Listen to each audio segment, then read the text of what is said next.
The electric Jaguar I-Pace gets a bit of an update with cosmetic tweaks, improved tech and a new range-topping I-Pace 400 Sport model. Starting with the exterior, the I-Pace gets a new front grille with a smoother form finished in Atlas grey.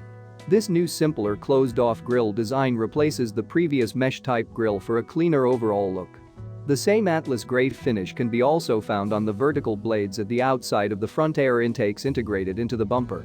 An updated version of Jaguar's logo in black and silver takes a center stage on the front fascia. The range-topping 400 Sport model includes gloss black 22-inch wheels, a rear lip spoiler and adaptive air suspension, along with 14-way adjustable heated and cooled front seats trimmed in Windsor leather. There's no word about changes made to the battery pack, too. This means the 90 kWh battery will provide a range of up to 292 miles between two charges measured by Europe's WLTP cycle. The refreshed Jaguar I-Pace is now on sale with first customer deliveries expected in May, with prices starting at £69,995 for the R Design S and rising to £79,995 for the 400 Sport.